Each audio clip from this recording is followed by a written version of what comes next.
ஓம் ஸ்ரீ மகா பெரியவா திருவடிகள் சரணம். அனைவருக்கும் வணக்கம். சுயநலம் இல்லாமல் இந்த மந்திரத்தை மட்டும் நீங்கள் சொல்லிட்டு வந்தீங்க அப்படின்னா உங்களோட வாழ்க்கையில் நல்லது மட்டும்தாங்க நடக்கும். நம்மளோட வாழ்க்கையில் எது நமக்கு தேவைப்பட்டாலும், ஏதாவது ஒரு விஷயம் நமக்கு நடக்க வேண்டும் அப்படிங்கிற நிலை வந்தாலும், நாம் நமது கடவுளிடம் சென்று புலம்பி நம்ம தீர்த்து விடுவாங்க. ஆனால் வாழ்க்கையின் யதார்த்தத்தை புரியாமல் நீங்கள் எதற்கெடுத்தாலும் கடவுளிடம் பிரார்த்தனை செய்து உங்கள் குறைகளை சொல்லி புலம்பாதீர்கள். உங்களுக்கு உங்கள் வாழ்க்கையில் என்ன நடக்க வேண்டுமோ அது நிச்சயமாக நடக்கும். உங்களுக்கு நடக்க வேண்டியது நடக்கும் என்பதற்காக உழைப்பு இல்லாமல் அப்படியே இருக்க முடியாது. ஒரு விஷயத்தில் உங்களுக்கு பலன் குறைவாக கிடைக்கிறது என்றால் நீங்கள் இன்னொரு விஷயம் செய்யும் பொழுது அதற்கான பலன் அதிகமாக கிடைக்கும். இதுதாங்க வாழ்க்கையோட நியதி. அதனால உங்களுடைய உழைப்புக்கு உரிய பலன் என்றுமே வீணாக போவதில்லை அப்படிங்கிறத நீங்கள் மனசில் வச்சுக்கோங்க. கடவுள் உங்களுக்கு எப்பொழுதும் கொடுக்க வேண்டுமோ அப்போது நிச்சயமாக கொடுப்பார். அப்படி நாம் எந்தவித கோரிக்கையும் இல்லாமல், சுயநலம் இல்லாமல், கடவுளுக்காக மட்டும் நம் கடவுளை வேண்டி நினைத்து சொல்லக்கூடிய ஒரு சக்தி வாய்ந்த மந்திரத்தை பற்றி தாங்க இந்த பதிவில் நம்ம பார்க்க போகிறோம். இந்த மந்திரம் கிருஷ்ண பகவானின் பீஜ மந்திரம் என்று சொல்லப்படுதுங்க. இந்த மந்திரத்தை நீங்கள் சொல்வதற்கு முன்பு கிருஷ்ண பகவானை மனதார நினைத்து இந்த மந்திரத்தை நீங்கள் தினமும் உச்சரிக்க வேண்டும்.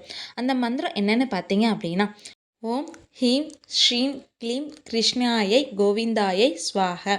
இந்த மந்திரத்தில் இடம்பெற்றுள்ள ஹீம் ஸ்ரீம் க்ளீம் போன்ற வார்த்தைகள் தான் பிஜ வார்த்தைகள், அதாவது பிஜ மந்திரம் என்று சொல்வார்கள். இந்த மந்திரத்தை நான் உங்களுக்கு கீழே டிஸ்கிரிப்ஷன் பாக்ஸ்லேயும் கொடுத்துருக்காங்க. பிஜமந்திரம் அப்படின்னா வேர்கள் என்றும் அர்த்தம். ஒரு விதையை நீங்கள் விதைத்ததும் அந்த விதை முளைக்க வைத்து பின் செடியாகி, செடியிலிருந்து மரமாகி, மரத்திலிருந்து பெரிய விருட்சமாக வளரும்போது அப்படிதான் இந்த மந்திரத்தை உச்சரித்தால் உங்களுடைய வாழ்க்கையின் வளர்ச்சியும் உங்களால் விவரிக்க முடியாத அளவிற்கு பெரிய அளவில் வாழ்க்கை பிரகாசமாக இருக்குங்க.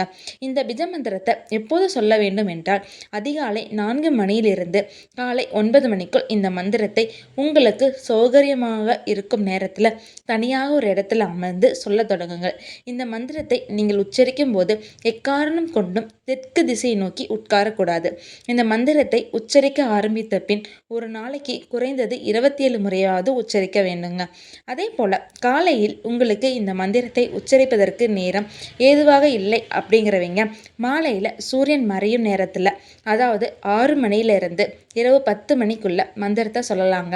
மந்திரத்தை சொல்வதற்கு முன்பு குளித்துவிட்டு, அப்படி இல்லையா கை கால்கள் கழுவிவிட்டு கிருஷ்ணா கிருஷ்ணா கோவிந்தா கோவிந்தா என்ற நாமத்தை ஒரு முறை சொல்லிவிட்டு இந்த மந்திரத்தை நீங்கள் உச்சரித்தால் போதுங்க. உங்கள் வாழ்க்கையில் நடக்கும் அனைத்துமே நல்லதாக நடக்குங்க. 48 நாள் இதை தொடர்ந்து நீங்கள் செஞ்சீங்க அப்படின்னா அதற்கான பயன்களை நீங்கள் உணர தொடங்குவீர்கள். அதற்கு பிறகு உங்கள் வாழ்வை அதிசயமாக மாறுங்க. உங்களுக்கு இந்த வீடியோ பதிவு பிடிச்சிருந்தா லைக் பண்ணுங்கள், ஷேர் பண்ணுங்கள், மறக்காமல் சப்ஸ்கிரைப் பண்ணிடுங்க. ஹரஹர சங்கர ஜெய ஜெய சங்கரா, ஹரஹர சங்கர ஜெய ஜெய சங்கரா.